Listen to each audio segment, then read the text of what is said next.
Heureux de vous retrouver. J'espère que vous allez bien et avec une autre grosse émission cette semaine, Isabelle Richer, qui est une journaliste accomplie, qui est dans le domaine judiciaire depuis plus de 25 ans, poursuit sa carrière d'ailleurs journalistique, est autrice d'un livre sur des cas judiciaires qui l'ont fascinée, sera avec nous pour nous en parler. Mathieu Frappier pour La Nuit, ici des sans-abri, qui sera bientôt souligné à Laval. Sarah Maud, notre chroniqueuse, qui est dans le domaine de la photo, ambassadrice de Nikon Canada. On va lui parler un peu plus loin. Nicolas Vincent Poirier aussi. On va jaser de cinéma. Stéphane Ducharme, d'activités pour Halloween et pour l'automne ici sur les territoires lavallois. Stéphanie Léveillé-Denis, elle-même musicienne, une experte de la guitare, viendra nous en parler aussi un peu plus loin des origines de la guitare électrique. Et tout d'abord, une nouvelle collaboratrice, et les courtières immobilières, viendra démystifier les nouvelles règles dans le domaine de l'immobilier. Myriam Gervais. Je vous souhaite une très belle émission.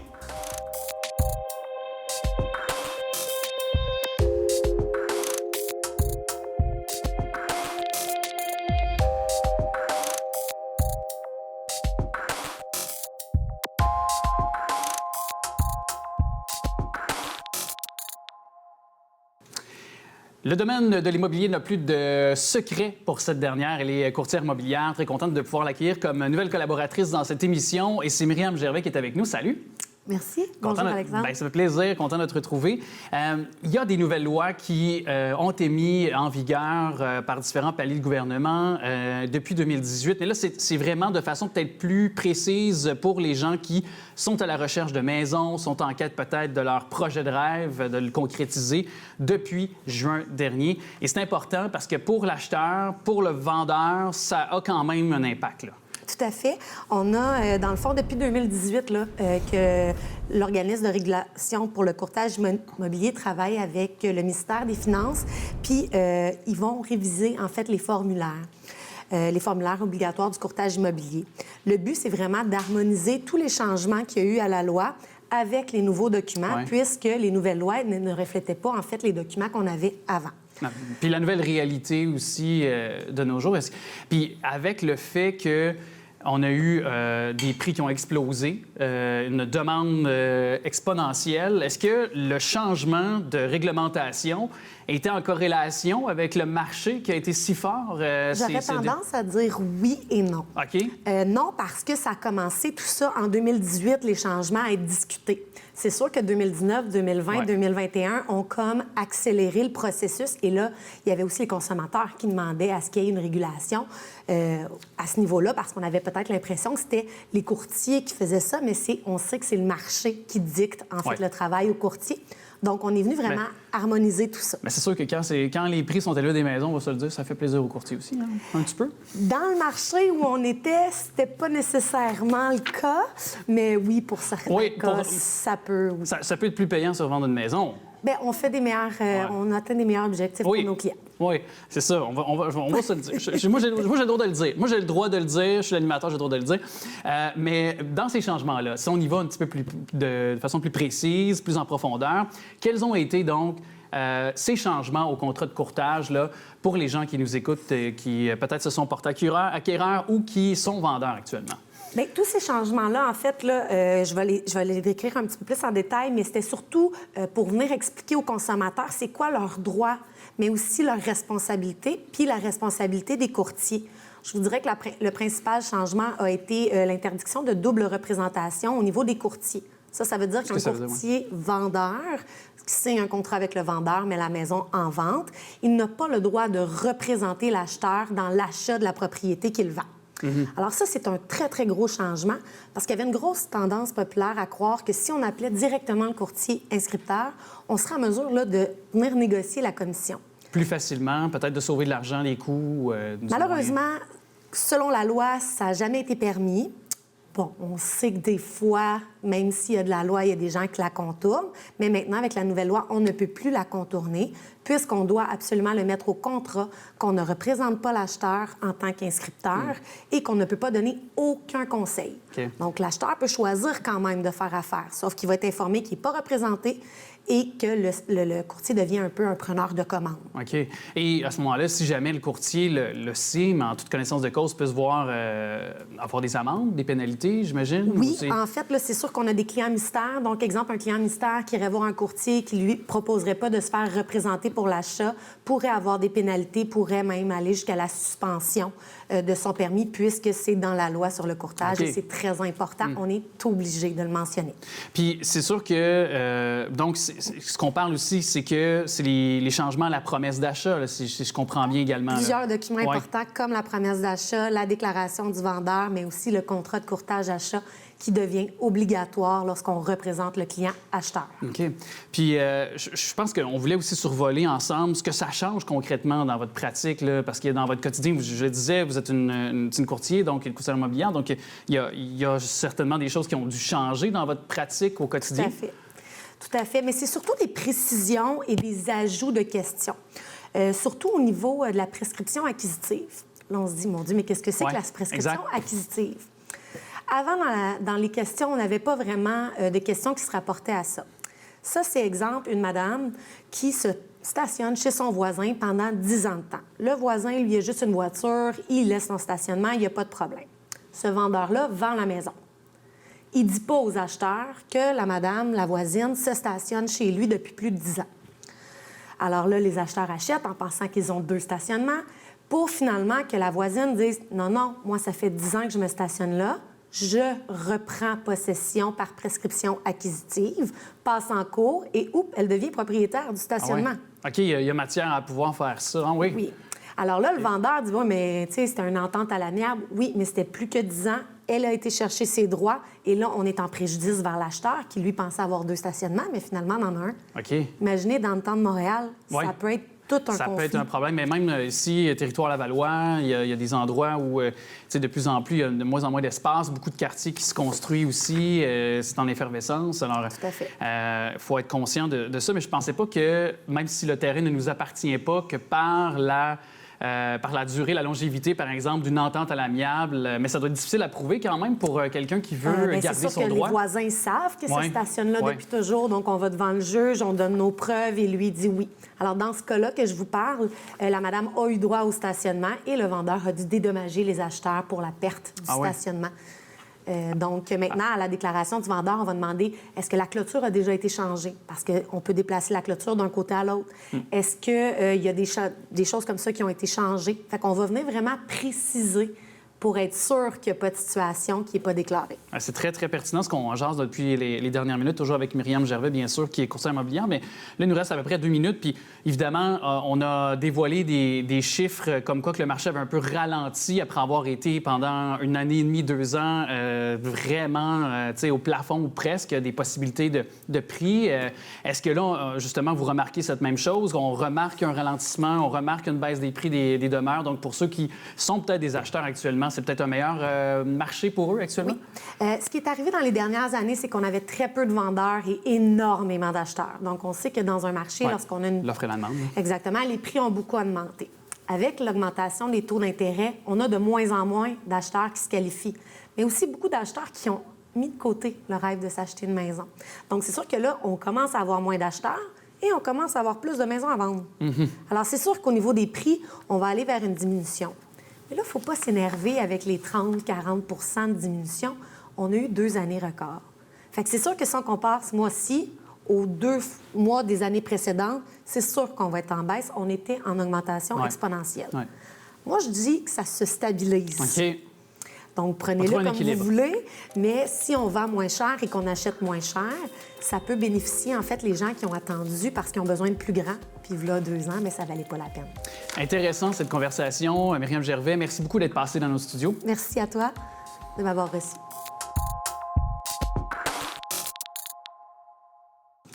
Elle est journaliste aux affaires judiciaires de Radio-Canada. Depuis plusieurs décennies, on peut surveiller ses reportages. Elle a été de tous les grands procès également. Un livre qui est disponible actuellement aux éditions La Presse et que j'ai parcouru. J'étais fasciné par certaines histoires. Ce que je n'ai jamais raconté, 25 ans au palais de justice, c'est avec la journaliste qu'on parle par le truchement de la technologie. Donc, Mme Isabelle Richer qui est avec nous. Bonjour, Isabelle. Bonjour, Alex. Merci de prendre le temps de nous parler. Donc, Premièrement, c'est d'ailleurs le constat qu'on peut faire en lisant ton livre, c'est pourquoi ne pas avoir raconté peut-être avant, maintenant, avant 2022 dans ce livre, parce qu'il y a plein d'histoires que vous avez croisées, des gens que vous avez aussi croisés à travers votre carrière. Oui. Alors, pourquoi maintenant plutôt qu'avant? Bien, il y a 2 raisons.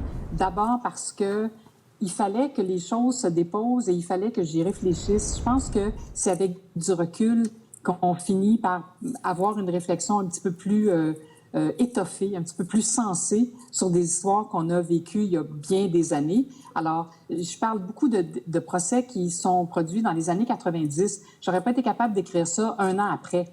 Et aussi parce qu'il y a des choses qui ont des correspondances dans ma vie, mais des correspondances qui sont arrivées des années plus tard, avec énormément de distance dans le temps. Alors ça m'a frappée a posteriori et j'ai eu envie de les raconter. Et puis, comme je dis tout le temps, bien, pour faire de la place dans mon cerveau, pour essayer d'évacuer un peu toutes ces histoires abominables. Je me dis, si je les écris, peut-être que je vais les chasser à tout jamais. Ça n'a pas encore fonctionné, mais on verra bien. C'est ça. Donc, c'est pas venu apaiser ou du moins peut-être libérer certaines choses jusqu'à présent, depuis que le livre est sorti. Nombreuses entrevues. Est-ce que ça a permis de peut-être faire le ménage dans le disque dur, comme on peut dire? Ou... Bien, j'espère bien, oui. En parlant et en les écrivant, c'est sûr que ça s'est déposé en moi, mais je souhaite que ça disparaissent complètement, mais là, on n'est pas fait comme des ordinateurs. Hein? On n'a pas un petit bouton qui nous permet de mettre à la corbeille des souvenirs. Ouais.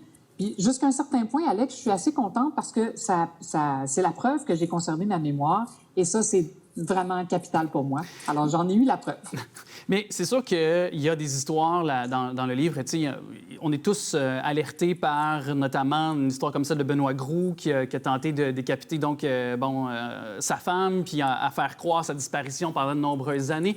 Ça, ce n'est que l'une de ces histoires qui sont nombreuses, des cas aussi qui ont été judiciarisés puis qui sont là pour le démontrer à travers le temps. Mais quand même, ce que j'ai aimé dans le livre, c'est qu'on peut ressortir comme une forme de pitié, dans le sens que vous avez voulu aussi faire sortir l'histoire de ces humains-là. On n'est pas criminel nécessairement, on le devient avec le temps pour différentes raisons. Ça, je pense que c'est important pour vous là-dessus. Oui, et c'est beaucoup là-dessus que j'insiste, je crois, dans le livre, c'est la fabrication de ces personnes-là. C'est-à-dire que, comme tu le dis, et on a l'impression qu'on paraphrase Simone de Beauvoir, là, on ne naît pas femme, on le devient. Mais moi, c'est on ne naît pas criminel, on le devient, parce qu'on ne choisit pas ça. Alors, c'est un peu ce que je démontre dans le livre, c'est-à-dire ces criminels-là, ces délinquants-là, bien, ils ont été des enfants et, pour la plupart, des enfants abîmés, rejetés, haïs, battus. Alors, c'est sûr que ça fait des êtres humains pas spécialement heureux de vivre et reconnaissants envers la vie. Et c'est quelque chose que je voulais démontrer. Ce n'est pas un essai sociologique ni criminologique. Je suis pas sociologue, là. Alors, j'ai juste ma petite expérience de cours pour en témoigner, mais c'est ça que j'ai vu et c'est ça que j'ai lu dans les nombreux rapports de professionnels qui se sont penchés sur ces gens-là, justement. Et puis, donc, ça vient un peu supporter le fait que, tu sais, des fois, on dit on vient d'un milieu plus défavorisé, par exemple, où on a été témoin en plus bas âge par exemple, de comportements criminels. Tu sais, je veux dire, c'est pas tout le monde qui a la même chance de naître dans une cellule familiale qui est, disons, plus traditionnelle, plus protectrice et qui peut grandir dans un milieu un petit peu plus sain, là. Donc, ça a une incidence, ni plus ni moins, là. Ça a assurément une incidence. Évidemment, c'est pas une équation parfaite. Hein? C'est pas parce que tu viens d'une famille bien sous tout rapport que tu ne deviendras jamais quelqu'un qui commettra un crime. J'ai fait des procès de médecins, de psychiatres, de gynécologues, d'ingénieurs qui ont commis des crimes. Alors, ils ont dérapé pour une autre raison, pas par leur milieu, pas par leur environnement malsain depuis leur enfance, mais ça suppose d'autres manques, d'autres failles dans leur cas. Alors ça, c'est l'autre côté aussi qui est un peu difficile à expliquer, c'est-à-dire tout l'aspect santé mentale. Mon Dieu, que ça, je n'y comprends rien. J'en ai été témoin. J'ai vu combien des gens ont été abîmés sur le plan psychologique. Eh bien, ça finit par donner des résultats très négatifs à l'autre bout. Mais ça, je m'embarque pas là-dedans parce que j'ai pas les compétences, si on peut dire. Je comprends très bien. Puis est-ce qu'il y a, parce que c'est sûr qu'il y a des cas, il y en a de nombreux, puis je vais laisser les gens aussi le découvrir à travers le livre, mais un procès qui vous a marqué, ça va sceller notre entrevue.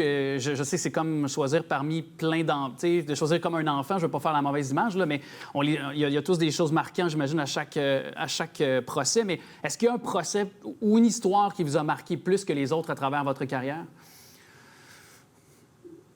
Oui, je dis toujours que j'ai pas d'échelle d'horreur. Il n'y a pas de palmarès duquel procès je me rappelle le plus ou quelle affaire m'a le plus secoué. J'haïs ça, ces palmarès-là. Mais effectivement, probablement que l'histoire qui m'a beaucoup bouleversée, assurément parce que j'étais une jeune journaliste, donc une jeune femme, et je me projetais beaucoup dans cette histoire-là, c'est le procès d'Agostino Ferreira, le tueur de la rue Laurier, qui s'en est pris à des filles dans lesquelles je pouvais me reconnaître, donc des filles qui étaient aux études, qui travaillaient dans des boutiques la fin de semaine. C'est sûr que moi, je me voyais là-dedans, ça aurait pu être moi. Alors, c'est tous les procès où j'étais capable de me reconnaître dans les victimes, bien, ça m'a particulièrement bouleversée. Mais celui-là, c'est abominable parce qu'il a terrorisé la ville entière pendant des années, et c'est seulement 5 ans après les meurtres de la rue Laurier que Ferreira a été arrêté et traduit en justice. Et j'ai suivi ces procès et ça m'a beaucoup secoué. Il nous reste 1 minute, puis j'ai le goût de profiter de la journaliste d'expérience et aguerrie que vous êtes. Comment voyez-vous le domaine journalistique avec les nouvelles plateformes, les fake news de ces dernières années? On a traversé récemment une campagne électorale. Je veux dire, il y a toutes sortes de choses. Il y a de la haine, il y a de la violence qui a circulé sur les réseaux sociaux. Vous êtes constamment aussi sur le terrain, bousculé par les gens. J'aimerais avoir votre point de vue là-dessus. Bien, c'est sûr que l'apparition de ces moyens-là comporte l'espèce de revers de la médaille, c'est-à-dire que oui, ils nous aident à communiquer entre nous et à travers le monde. Ça permet même à des gens de subir leur procès à distance, à sauver un peu le système judiciaire pendant la pandémie, mais ça charrie son lot de négatifs. Et tout ça a été beaucoup libéré. Hein. Quand on dit libérer la parole, c'est pas juste positif, mais il y a beaucoup de paroles libérées qui ont pris des tournures vraiment agressives à l'endroit des médias traditionnels. Ça, c'est inquiétant, mais on reviendra pas en arrière. Alors, il faut que tout le monde y mette du sien et soit un petit peu plus bienveillant à l'endroit des autres. Alors, contribuons à ça, à la bienveillance collective, parce qu'il y a des gens sur qui on ne peut pas compter. Exactement. Bien, mais en tout cas, merci pour ce mot de la fin et pour cette merveilleuse entrevue. Et bien sûr, j'invite les gens à aller lire ce livre, Ce que je n'ai jamais raconté, 25 ans au palais de justice. C'est la journaliste, donc l'autrice Isabelle Richer, mais journaliste aussi, qui était avec nous dans les dernières minutes. Merci beaucoup, Isabelle Richer. Je vous en prie. Au revoir. Merci. On l'accueille et je l'affectionne beaucoup, comme à chaque rencontre. On dirait que je me sens plus intelligent dans un domaine que je connais moins, qui est la photo. Elle est justement ambassadrice pour Nikon Canada et vous la connaissez, vous la suivez sur les réseaux sociaux, sur Instagram notamment. Vous voyez qu'elle est photojournaliste. Sarah Maud, salut. Salut Alex, ça va bien? Bien, ça va bien, toi? Oui. Content de t'accueillir à nouveau. Puis là, tu nous parlais, et en prélude, en prémisse de cette chronique-là, des photos de profil. Là, on parle vraiment des photos de profil sur Facebook, par exemple. Bien, plus Facebook, en effet, et peut-être LinkedIn, par exemple, ou des choses comme ça, où on voit bien la photo de profil. Parce que j'ai justement une connaissance, une amie, qui m'a écrit à un moment donné en me disant hey, ma future photo de profil, est-ce que je me fais les cheveux frisés ou les cheveux droits? Puis je me suis dit, mais ça dépend. Qu'est-ce que tu veux faire ressortir? Est-ce que tu te sens... Dans quel type de cheveux, avec quel type de cheveux tu te sens prête à conquérir le monde, par exemple? Et est-ce que pour toi, ça peut influer, tu sais, si c'est un compte personnel versus un compte professionnel aussi? Ben oui, parce que c'est sûr que ça a une incidence, là. Absolument. Oh oui, non, c'est certain. On ne va pas faire ressortir la même chose sur son professionnel que sur son personnel. Mais ça reste quand même que dans les deux cas, tu veux quand même que la personne sache qui tu es ou une partie de toi ou ce que tu veux montrer. Donc, l'idée, c'est de savoir comment est-ce qu'on prépare une photo de profil. Je parle pas de quand on aime une photo, on nous envoie une photo, on a un coup de cœur dessus, on la met, bon, c'est réglé. Mais si on a envie de montrer quelque chose, comment est-ce qu'on prépare une photo de profil? C'est une très bonne question parce que souvent, justement, on reçoit, quand toi, tu fais des shootings photos, et là, on a une multitude de photos où on s'aime, on doit la choisir aussi, cette photo-là. Oui. C'est crève-cœur, très souvent. On a tous le goût de... On a tous, par exemple, un sourire. Une autre, c'est notre regard qui peut être, tu sais, super éclatant. quel est le point de départ pour toi, pour toute personne qui a à choisir, par exemple, sa photo de profil ou qui aimerait redéfinir sa photo de profil, finalement? Bien, je dirais que déjà, quand tu veux faire une photo de profil, il faut que tu saches qu'est-ce que tu as envie de montrer. Donc, c'est quoi ton intention de départ? Est-ce que, par exemple, toi, demain, tu voudrais faire ta photo de profil, ça serait quoi que tu voudrais montrer? Bien, je pense que ce serait mon côté bubbly. Je pense que je suis un gars assez dynamique, énergique, donc j'irais vraiment dans le faciès, là, c'est-à-dire de voir un peu avec mes émotions ou mes différentes faces que je peux faire, des grimaces ou un sourire, ou jouer avec le regard aussi. Exact. J'essaierais de jouer avec ça, du moins. Donc, peut-être que je t'amènerais à dire, est-ce que tu veux avoir une forme de grimace? Est-ce que tu veux avoir une forme de « hey, je vous tire la langue parce que je me sens comme ça ». C'est quoi pour toi être bubbly? Donc, comment tu te définis? Donc, par exemple, ça, c'est toi, tu veux être bubbly, tu penses comme ça. Si tu veux, par exemple, montrer plutôt quand c'était une fille que t'es bubbly aussi, mais avec de la confiance. Donc, dans quel contexte tu te mets aussi? Dans quelle situation? C'est quoi ton arrière-plan dans ta photo de profil? Est-ce que c'est proche ou est-ce que c'est de loin? Est-ce que c'est physique, ton côté bubbly ou ton côté confiant? Ou est-ce que c'est plus proche dans ton regard et tout ça? Donc ça, c'est des questions qu'on peut se poser en partant. Mais je pense que dans toutes les photos de profil, le plus important, c'est la confiance personnelle que tu veux faire ressortir. Et ça, c'est vraiment aller vers un choix esthétique physique, là, les cheveux, le maquillage, la casquette, le vêtement. Le vêtement, exactement. Dans la vie de tous les jours, quand tu regardes tes autres photos de profil ou quand tu te vois, à quel moment est-ce que tu dis, là, ce que je porte, je me sens prêt à tout affronter dans la vie, tu sais? Et dans ces cas-là, quand tu t'habilles comme ça, quand tu te prépares comme ça, tu vas amener à toi-même une énergie de confiance et ça va t'amener à être beaucoup plus bubbly ou sexy ou dépendamment de ce que tu veux montrer. Ça, c'est pour vraiment la photo personnelle, là, du profil personnel. Oui. Et c'est fou parce qu'il y a des photos qu'on a fait récemment ensemble lors de la précédente chronique. Oui. À la fin, on a pris Daniel, notre caméraman, qui a pris les photos. Puis c'était pas des photos de profil, non. Mais on pourra les montrer évidemment à l'écran dans les prochaines secondes. Mais j'ai trouvé que dans ces photos-là, l'énergie que j'avais, par exemple, tu sais, quand tantôt je te parlais d'énergie un peu foufou, un peu très sympathique, accessible, c'est ce genre d'image-là que j'aimerais avoir dans une future photo éventuelle.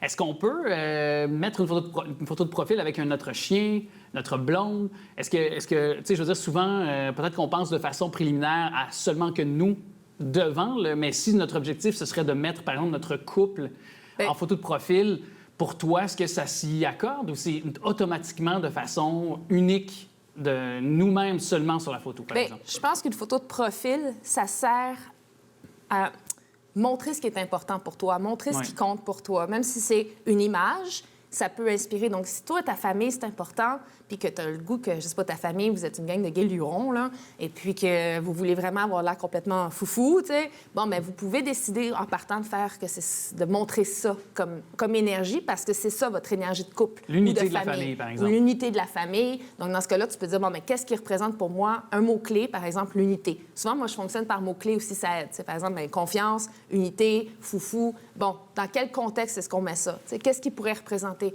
une unité, par exemple? Pour toi, c'est quoi l'unité dans la famille? Moi, c'est littéralement l'humour, par exemple, le sourire qu'on a en famille, aussi l'amour de la musique, par exemple. Lorsqu'on ne fait qu'un, parce qu'on est une famille très musicale, on est tous des grands mélomanes, des musiciens. Donc, moi, ce serait peut-être ces moments partagés-là en famille avec...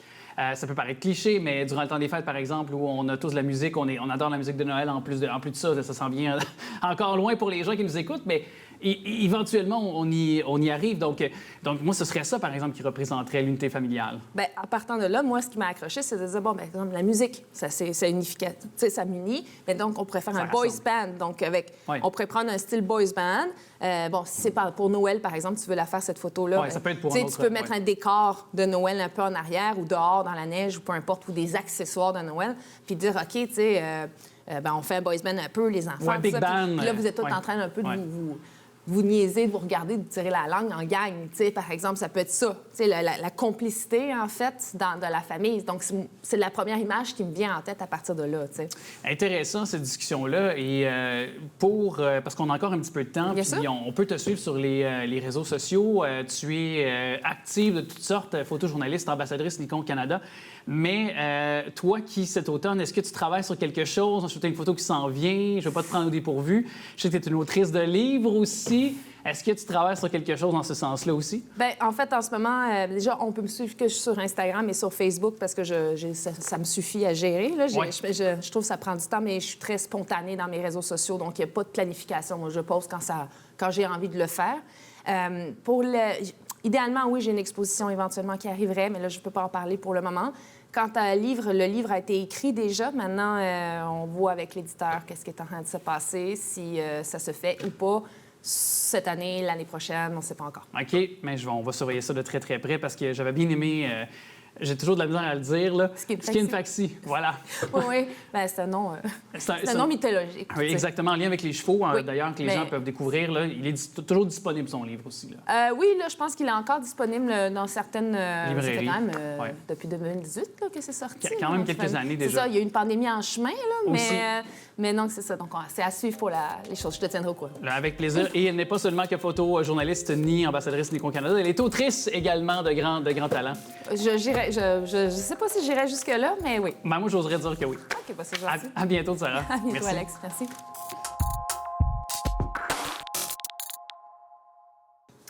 Plusieurs choses à dénoter et à faire comme mise à jour dans le domaine de l'itinérance ici sur le territoire lavallois, dont la Nuit des sans-abri le 21 octobre prochain. Et un dénombrement également national qui a été fait concernant les sans-abri.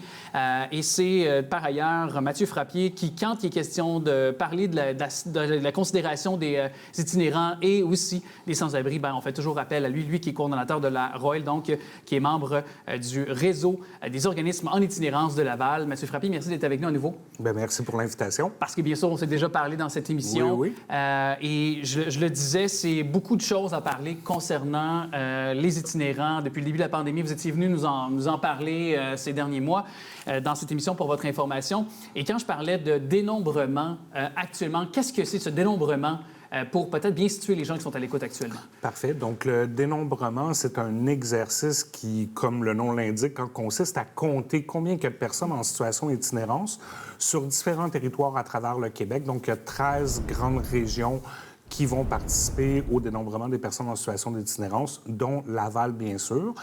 C'est un exercice qui est piloté par le ministère de la Santé et des Services sociaux, où finalement, avec des bénévoles, des professionnels, des intervenants du secteur communautaire, on va ratisser les espaces publics pour, justement, compter les personnes en situation d'itinérance visible. C'est important de préciser que c'est un des types d'itinérance qu'on va aller sonder avec cet exercice-là.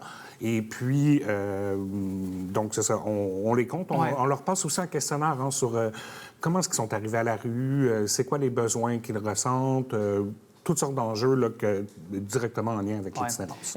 Dernier dénombrement, avant celui-ci, on parlait de combien, je ne vais pas vous prendre au piège, là, mais on parlait d'à peu près combien d'itinérants ici?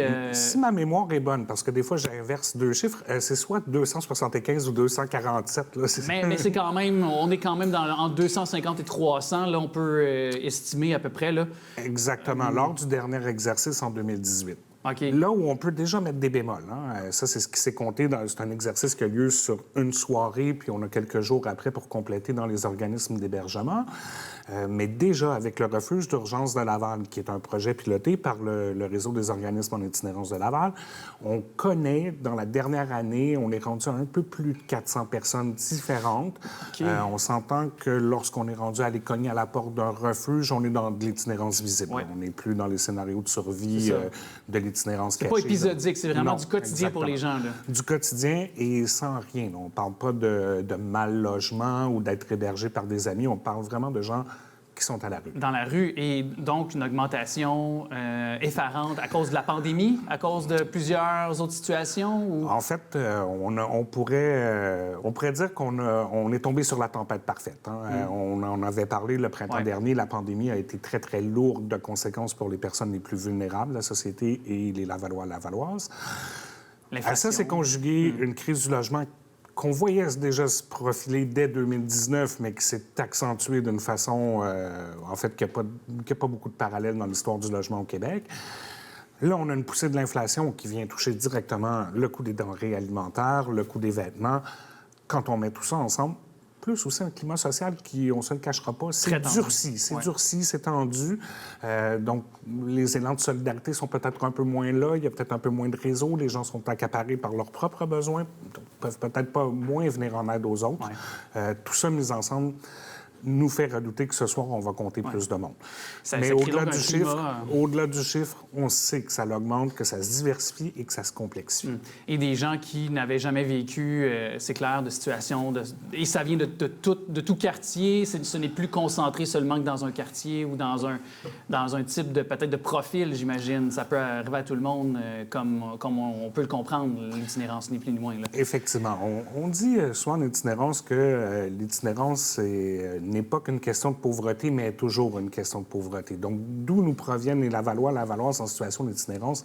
Bien sûr, ça vient de zones moins favorisées. Ça, on ne se le cachera pas. Mais oui, il y a une diversité des profils. Oui, il y a des gens qui ont travaillé toute leur vie. Je pense à des personnes, des individus là, qui m'ont raconté leur histoire au cours des dernières semaines, derniers mois. Une dame qui était rendue à sa retraite, rénoviction. Son mari est décédé dans les mois qui ont précédé.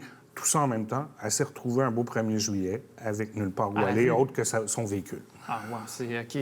Triste histoire. Oui. Et c'est d'aller connecter à ces gens-là, à peu près ce qu'on peut dire, puis de peut-être sensibiliser la population aussi à la réalité des sans-abri, des itinérants ici sur le territoire de Laval, parce qu'il y a le 21 octobre à l'échelle nationale cette nuit, donc, des sans-abri.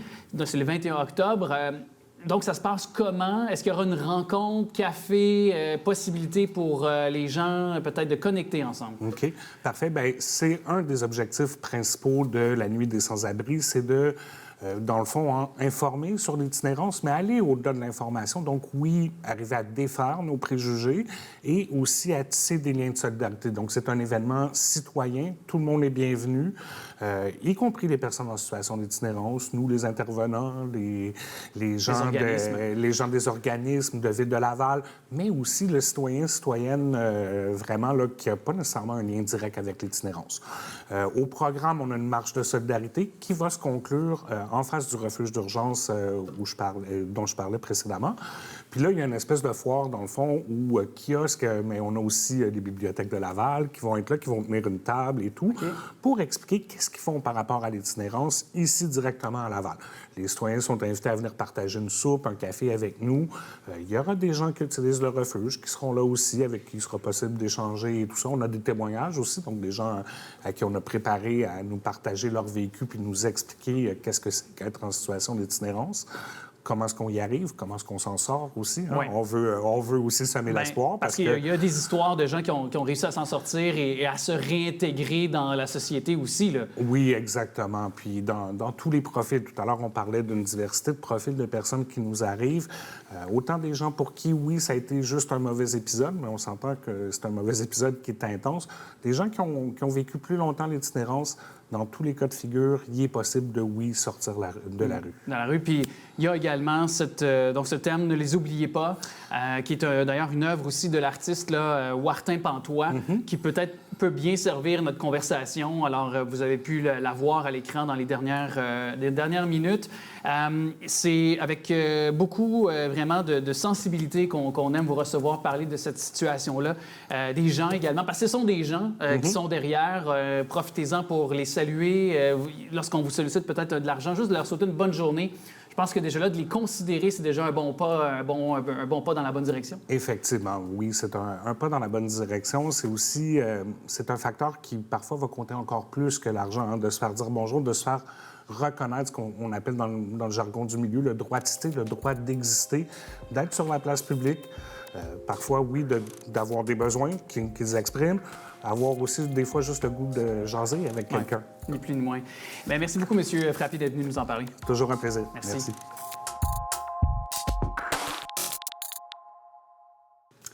Très heureux qu'elle soit de retour et qu'elle apporte d'ailleurs ses joujoux. Elle est une rockstar. Est-ce que vous avez déjà d'ailleurs rêvé d'être une rockstar? Je pense que ça vous êtes tous, en tant que jeune enfant, déjà traversé l'esprit en imitant devant peut-être un vidéoclip à Musique Plus ou à une autre époque en noir et blanc aux jeunesses d'aujourd'hui. Vos artistes préférés, on remonte loin. Parce qu'on va remonter loin avec toi, Absolument. Stéphanie, hein, l'éveillé Denis qui est avec nous pour nous parler de guitare. Toi-même musicienne professionnelle, je peux le dire aussi. Oui, calibre professionnel. Je pratique plus autant, là, mais oui. Oui, mais tu as accompagné quand même plusieurs artistes. Certains en artistes, tournée, oui, effectivement. Et évidemment, en spectacle. Et là, tu voulais nous peut-être faire remonter le temps, une sorte de DeLorean, mais pour la guitare, si je peux prendre comme ça. La guitare, les symboles musicaux associés, les icônes du rock qui viennent avec, puis qui découlent de ça jusqu'à ces balbutiements aujourd'hui vers la fin de la saison. Toi, tu bougeais tes doigts, j'avais comme l'impression que tu étais comme avec ça, un manche de guitare, dit air guitar et tout là. Oui, exactement. C'est une tentative de programmation neurolinguistique. Vous préparez. Oui, c'est ça.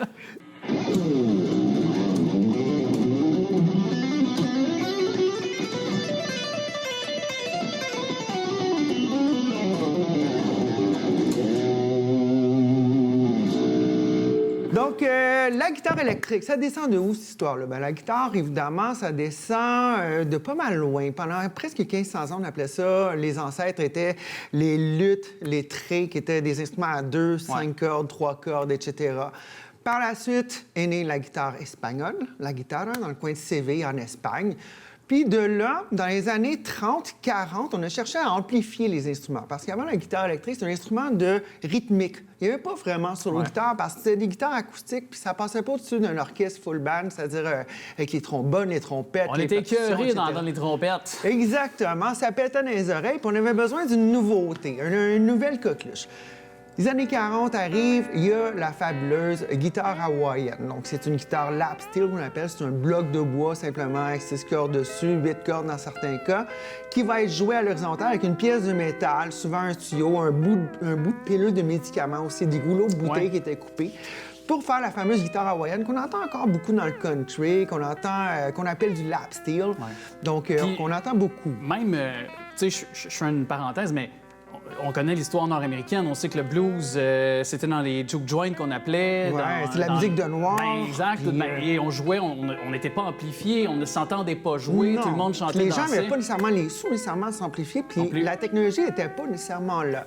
Les principaux qui ont commencé ça, c'était Charlie Christian, des musiciens comme ça, qui mettaient des pick-up magnétiques, donc c'est une bobine de fil entourée d'un aimant qu'une fois que la corde métallique vibre dedans, crée un voltage qui se répercute dans une amplification possible, dans un système d'amplification. 1946 arrive Fender, la marque que beaucoup de gens connaissent. On en a une ici. Vas-y donc, ouais, là, fais-toi plaisir. Là, on va se faire un petit smoke on the water. Ouais, vas-y donc. Oups! Tu me déçois, là. OK. Yeah. Bon. Là, tu fais comme la petite passe de guitare avec. Là. Ouais, mais là, Ça on vient n'a pas avec le d'ampli. Donc, ça revient au problème. En 1946, Leo Fender arrive. Les amplificateurs, c'était à l'époque technologie à lampe, c'est une technologie militaire de transmission radio, d'amplification. Tu mets un aussi pour le micro phonographe. devant, par exemple. Exactement. Ouais. Ce qu'on a fait, c'est qu'on a pris la guitare classique, la guitare espagnole, la guitare, qu'on a voulu faire solid body. Leo Fender, c'est pas un musicien, c'est un ingénieur électronique qui, à l'époque, fabriquait des systèmes d'amplification pour des églises, fabriquait des systèmes d'amplification pour tout ce qui était spectacle, qui était démonstration publique. On appelle ça un Public Address System, donc un système pour s'adresser au public. Aux gens, oui. Donc, c'est comme un système de son, finalement, ni plus ni moins. C'est-à-dire juste avec un kit de... Oui, exact. La chanteuse va chanter, on l'entend à 10 000 watts. Ben, c'était ça son dada au départ. Puis, il a commencé à prendre les guitares hawaïennes. Il s'est dit, pourquoi on ne fait pas une vraie guitare avec ça? On va aller avec le concept de Henry Ford. On se met ça, on va éviter le retour de son. On va mettre des bobines magnétiques parallèles, un peu comme Charlie Christian faisait. Puis, on va pouvoir changer le manche. Au lieu de changer les frettes, l'ancienne lutherie, c'était basé du violon. C'était de coller le manche. Explique ce que c'est un fret, parce que je pense que... Un fret, c'est la petite barrette de métal. Voilà. C'est qu'il y a une équation mathématique qui a été inventée par Pythagore il y a déjà belle lurette, qui est la loi de 18, qui est en fait 17, et à peu près 1 million de décimales par la suite, qui permet de séparer une corde chromatiquement avec elle-même. un peu comme un piano, les touches blanches, les touches noires. Il y a un espacement sonore. Bon, c'est pour respecter ces espaces-là, pour qu'on puisse jouer avec d'autres musiciens, puis que ça soit de la musique et non du bruit. Exact. Par la suite, Leo Fender, lui, ce qu'il a pris comme concept, il est arrivé en 1951, il a dit « Je vais faire une guitare électrique espagnole solid body ». Gibson puis les autres compagnies traditionnalistes qui faisaient des guitares acoustiques, qui prenaient du temps à faire avec des manches collées, etc., qui prenaient un temps fou, des finitions parfaites, basées sur la vieille lutherie italienne, la vieille lutherie française, etc., espagnole.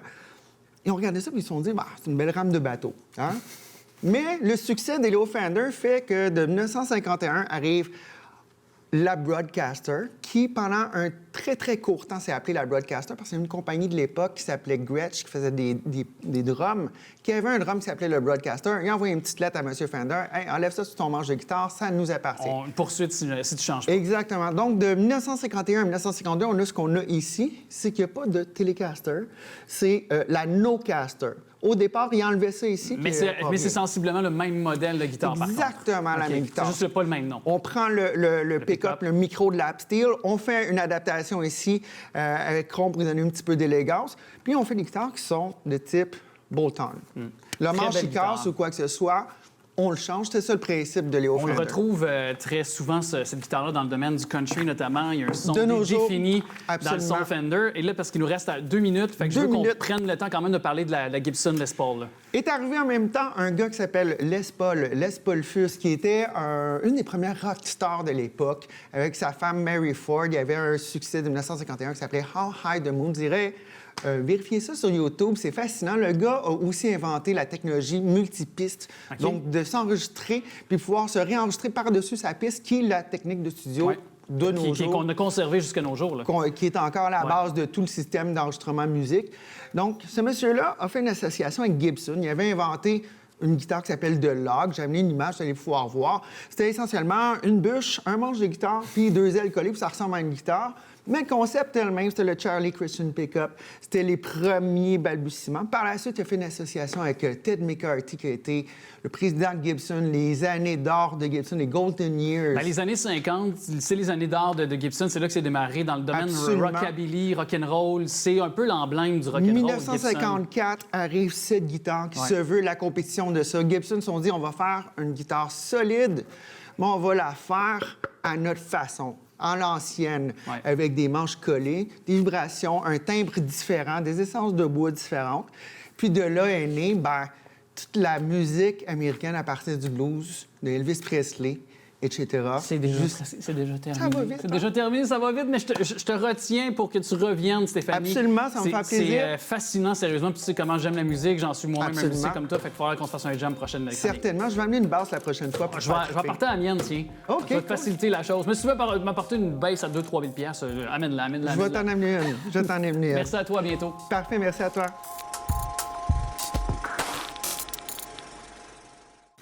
Il vient nous parler de 2 films aujourd'hui, dont un d'une icône du cinéma et sur le plan artistique, elle a fasciné une génération et continue plus de quand même 50 ans après son décès. C'est de Marilyn Monroe, entre autres, qui sera question dans ce segment cinéma. Critique et chronique avec Nicolas Vincent-Poirier, que je suis très content de retrouver. Salut! Salut, Alex! Avec ce film dont tu as trouvé pénible l'écoute, je pense, de Marilyn Monroe, portant sur sa vie. Oui. Tu sais, Alex, plus on vieillit, plus le temps passe vite. Eh bien, pour tous ceux qui, comme moi, vont regarder ou ont regardé le film Blonde qui dure 2h47... D'ailleurs, je me demandais... Le temps est très long. Je me demandais, Marilyn Monroe, es-tu morte? Je pourrais pas te dire, je veux pas te vendre le punch. Mais je sais.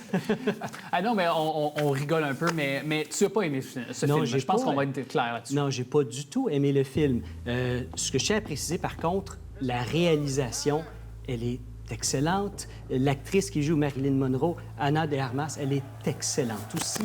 Le problème, c'est vraiment l'histoire. Écoute, c'est basé sur un roman qui a été publié en l'an 2000 sur une version fictive de la vie de Marilyn Monroe. Il y a certains éléments réels, certains éléments fictifs. Celle qui a écrit le roman, elle dit que il y a énormément de fiction dans son roman. Et le réalisateur de ce film-ci, qui a adapté le roman au cinéma, Andrew Dominik, lui, s'est inspiré en partie du livre et a rajouté des éléments réels de la vie de Marilyn Monroe. Donc, qu'est-ce que ça donne? Ça donne un 2h47 de... Il n'y a pas vraiment... N'importe quel film biographique, il y a quand même une intrigue. Il n'y en a pas dans celui-ci. On comprend que Marilyn Monroe, oui, elle a des problèmes, elle a une dure enfance, elle a une vie vraiment pas facile. Mais elle n'a pas besoin... On n'a pas besoin de faire un film fictif sur Marilyn Monroe. Je pense que par contre, ce qui est venu jouer un peu, je sais pas si tu vas être d'accord avec moi, mais bon, il y a une chose, premièrement, c'est que la personne qui s'attend à en connaître davantage sur sa carrière d'actrice, par exemple, sa carrière professionnelle, publique, va être déçue. Parce que c'est pas un film typique de biopic, comme on a fait, communément appelé, comme on l'a fait, par exemple, avec Rocketman de Elton John ou avec Bohemian Rhapsody, qui se portait sur la vie de Freddie Mercury, où on voyait quand même si c'était des films un peu romancés, on comprend, on doit faire les choses pour le cinéma, mais il y avait quand même une part de biographie, d'histoire qu'on racontait sur des éléments charnières de leur vie, de leur carrière. Et ce n'est pas dans cette lignée-là de films à succès qui sont allés au cinéma, qui ont rapporté beaucoup au box-office, ou même Walk the Line de Johnny Cash dans les années 2000. Qui était excellent. Et excellent, qui avait été d'ailleurs lauréat d'un Oscar pour Reese Witherspoon, si ma mémoire est fidèle aussi. Exactement. Et donc, c'est pas dans cette lignée-là. Et est-ce que ça vient peut-être jouer un peu les troubles-fêtes dans le sens où on nous propose un truc différent et c'est peut-être pas dans un type de film biographique ou d'icône qu'on est habitué en tant que cinéphile? Bien, il y a ça d'un côté, Alex, mais de l'autre, il n'y a pas eu... il y a eu des documentaires sur la vie de Marilyn Monroe, mais des films, tu sais, pas tant. Donc, j'aurais aimé ça, moi, en voir un, parce que la vie de Marilyn Monroe, elle est fascinante. D'un côté, c'est une star du cinéma qui a changé le cinéma. D'un autre côté, bon, son affiliation avec le président Kennedy. Qui a été confirmé dans le film aussi, là? Oui, bien, c'était confirmé. C'était confirmé, non, mais c'est qu'on voit dans le film. Mais, tu sais, comme, encore une fois, on prend dans le film le moment où elle a une relation amoureuse, un triangle amoureux avec, entre autres, un des fils de Charlie Chaplin. Oui, ça, c'est vrai. Mais par contre, il n'y a jamais eu de triangle amoureux. C'était elle et le fils de Charlie Chaplin, pas un autre gars en plus. Donc, c'est très mélangeant pour quelqu'un qui voudrait en savoir un petit peu plus sur sa vie. Qu'est-ce qui est vrai et qu'est-ce qui ne l'est pas? Bien, il faut faire ses recherches. Et rendu là, je pense qu'une icône du cinéma comme Marilyn Monroe mérite d'avoir un film sur sa vie. Par contre, moi, ce que j'ai aimé, comparativement à toi, je suis d'accord avec ce que tu avances, mais ce que j'ai aimé, par contre, c'est de voir justement que toute sa vie, elle avait beau être la femme la plus prisée par les hommes au monde. Tout le monde voulait rêver d'elle de toutes sortes, hein, évidemment. J'ai pas besoin de les mettre de façon plus lointaine. Elle jouait beaucoup avec l'image aussi qu'elle avait sensuelle, sexy, mais en même temps, de l'intérieur, c'était une femme qui était timorée, qui consommait beaucoup de drogue. Pourquoi? Parce que les hommes ne l'aimaient pas, la rejetaient. Elle cherchait l'amour et elle ne l'avait pas d'un homme. Et c'est de voir ce côté-là de cette femme qui était aimée, adulée, mais qui, en réalité, ne s'aimait pas elle-même. Et c'est une époque aussi où les femmes se faisaient ni plus ni moins qu'exploiter sexuellement pour avoir des rôles au cinéma. Et ça met ça un peu... J'ai aimé quand même voir ça, cette facette-là qui est toujours réelle avec les affaires Weinstein et compagnie. Bien, c'est qu'on voit...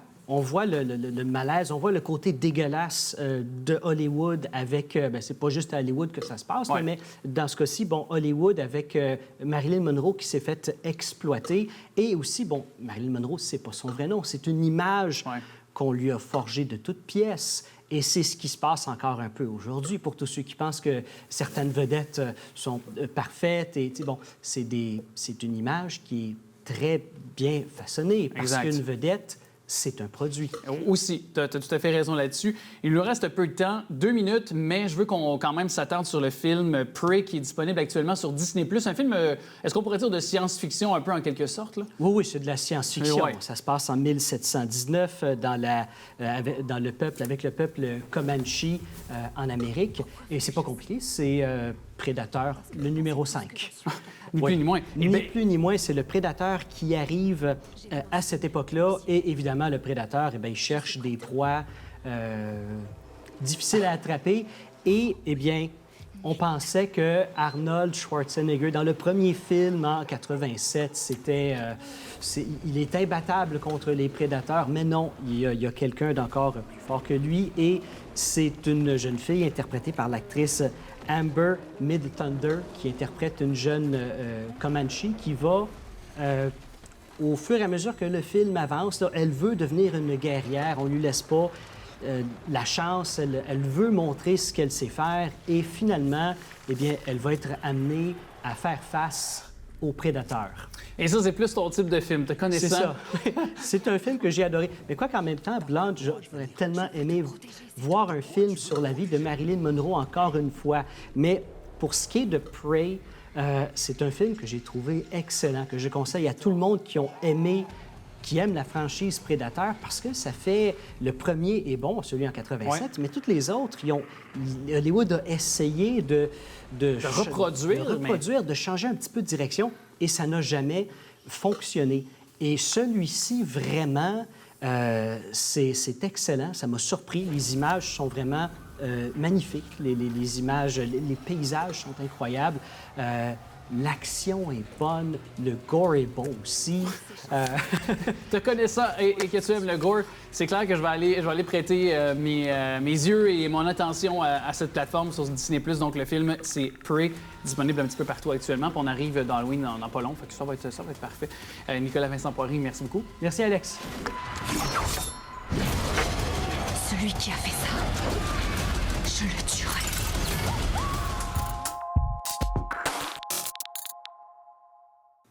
Stéphane Ducharme de Sports. Comment ça va? Ça va bien. On passe ça de même? On passe ça de même. Non, mais et puis pour ceux qui sont des habitués de, évidemment, TV Laval et bien entendu, pour votre information, vont comprendre la référence parce que Stéphane, tu as déjà fait une émission de sport sur nos ondes pendant très longtemps. Oui, j'ai fait ça, puis très, très dynamique. Oui. On en parlera. Salutations à Alain. Alain qui est à la réalisation, qui a des bons souvenirs, je pense. Ça s'appelait comment? Écoute, je m'en souviens pas. Je m'en souviens pas. Mais je faisais des petites interventions entre une émission pour vraiment les nouvelles de sport de Laval qui se passaient. Puis, tu sais, évidemment, on a un background animation de foule. Oui. Et là, moi, c'était comme mes premières... mes premières télévisions, ça s'est fait ici. Oui. Et j'avais pas compris qu'il n'y avait pas un public devant moi. C'est ça l'affaire. C'est ça, tu avais compris qu'il était à la maison, mais ça, c'était sur le tard. Mais attends, on me glisse à l'oreille que, OK, on a retrouvé des archives. Oh my God! De ça. Mais on est très sympathique. Tu es là avec ton chapeau. Oui. C'est pas parce que ça te fait bien, c'est parce qu'il y a dans l'eau qui s'en vient. C'est ça. Oui. Et tu as voulu nous donner un portrait de ce qui se passe ici sur le territoire lavallois. Oui, parce que écoute, ça fait 2 ans qu'il n'y a pas d'Halloween à cause d'une certaine COVID. Ouais. On a entendu brièvement... La crise du verglas. La crise du verglas. C'est ça, tout de suite après. Ouais. Et en fait, pour le mois d'octobre complet, Laval s'est vraiment donné à fond cette année. Et surtout le Centre de la nature. Donc, c'est du 11 octobre jusqu'au 31 octobre. Il y a plein d'événements.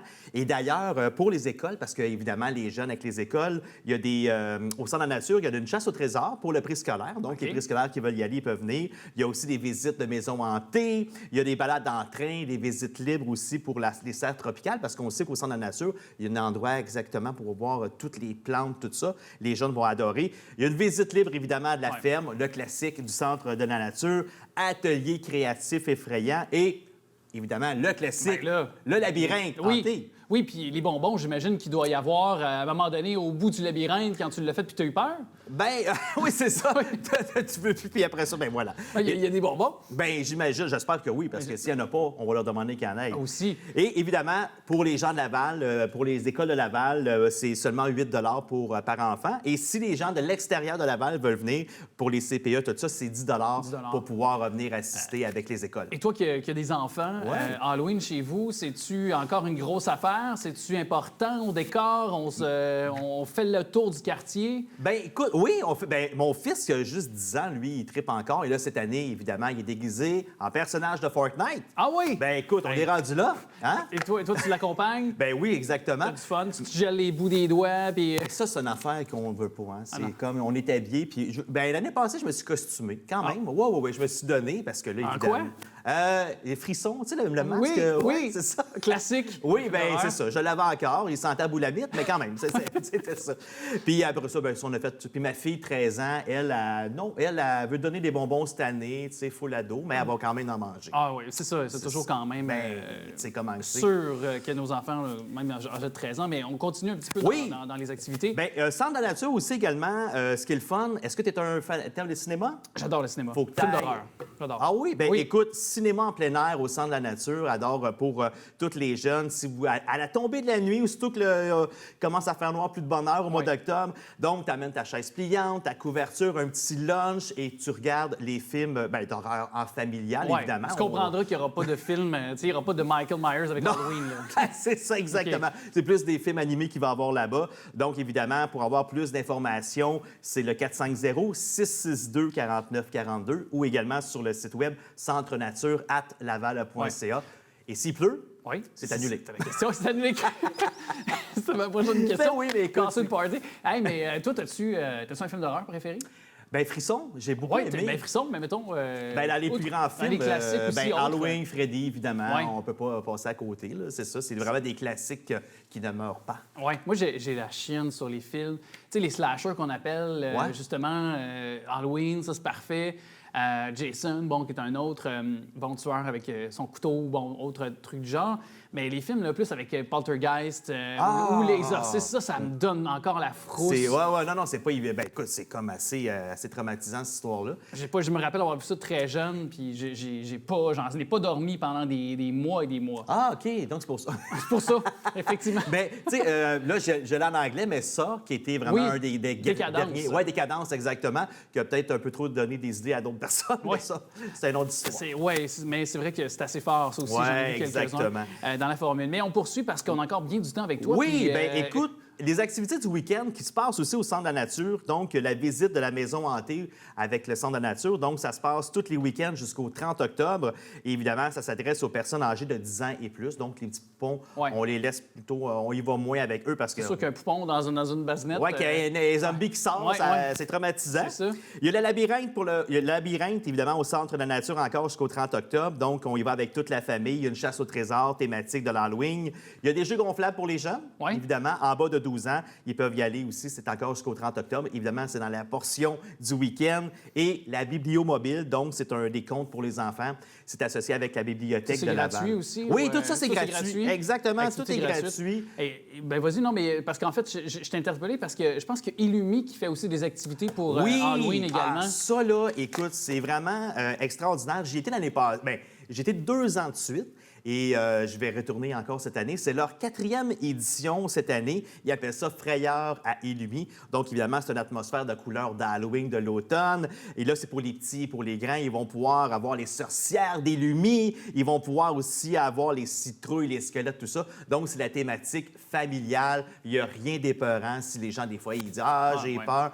Et évidemment, Toute beauté avec les lumières. ben, Je veux c'est dire, ça. on crée une ambiance incroyable. Oui. On se comprend, c'est encore voiture ou à pied? Oui, ou, c'est en plein ça, exactement, parce qu'on peut le faire vraiment, le parcours, c'est de 3 km. On le fait à pied, sécuritaire. Si on le fait à la voiture, même chose. Puis c'est deux routes complètement différentes pour pouvoir y aller. Évidemment, il faut réserver les billets encore cette année, comme d'habitude. On y va en amoureux, en famille, avec les collègues ou entre amis. Et c'est à l'intersection de l'autoroute 15 et le boulevard Saint-Martin. Et là, bien, cette année... Écoute, j'ai un quiz pour toi. Ah, vas-y donc, il me reste un peu de temps. Oui, bon, parfait. Avec Illumi, combien tu penses qu'il y a de lumière environ? Je sais pas, moi, 200 000. Bon, tu peux monter. ouais, je te donne une 3 chance. millions. 3 millions, 25 millions de lumière OK. dans un parcours de 3 ans. Fait que ça y va par Hydro-Québec. Oui, c'est ça. Puis, t'as-tu un autre quiz pour moi? Il me reste une autre dernière question quiz. Ben, en fait, non. T'avais pas un autre quiz, vraiment? T'es pas un J'ai animateur pas- de quiz? Non, c'est ça. Bon, la prochaine fois, je vous le Ok, promets. c'est bon. Mais en fait, c'est ça, c'est qu'on peut y aller vraiment avec toute la famille. 4e édition, il y a bien des gens qui ont été la première année. Évidemment, on pense à Noël, le temps des fêtes, tout ça. Mais si on y va à partir du mois d'octobre, en fait, ça commençait dernièrement. C'est vraiment la féerique pour l'Halloween. Et quand c'est la portion Halloween terminée, évidemment, ils tassent tout ça pour mettre les Le trucs temps de des Noël. Et puis, ben voilà. Fait que allez-y, Illumi et le Centre de la nature pour cette année, ça vaut vraiment la peine. Merci. Et comme tu es un animateur de mariage, oui, je le veux, je te retiens. Puis très bientôt. C'est bien fait, Hey, merci. merci à toi. Bye. Voilà, je veux vous remercier d'être là de semaine en semaine pour nous suivre. Vous avez des questions, des commentaires. C'est tout aussi facile par ces façons suivantes pour entrer en contact avec nous. Soit par exemple par notre page Facebook. Vous pouvez aussi nous trouver sur le tvrl.ca et notre compte Instagram aussi. Je vous souhaite une belle semaine. Je veux remercier les gens également qui me font rayonner devant la lumière, soit Daniel et Daniel, caméra et montage, Jacques également, qui aussi est prolifique pour nous, de même que Yannick et Alain à la réalisation et Manon à la recherche. Je vous incite aussi pour avoir un maximum de plaisir et aussi pour nous soutenir de vous procurer votre carte de bingo. Le Bingo TV Laval, 3 500 $ à gagner cette semaine, dont 2 500 $ aussi pour la carte pleine. Voilà, je vous dis à très bientôt et évidemment, on se retrouve la semaine prochaine.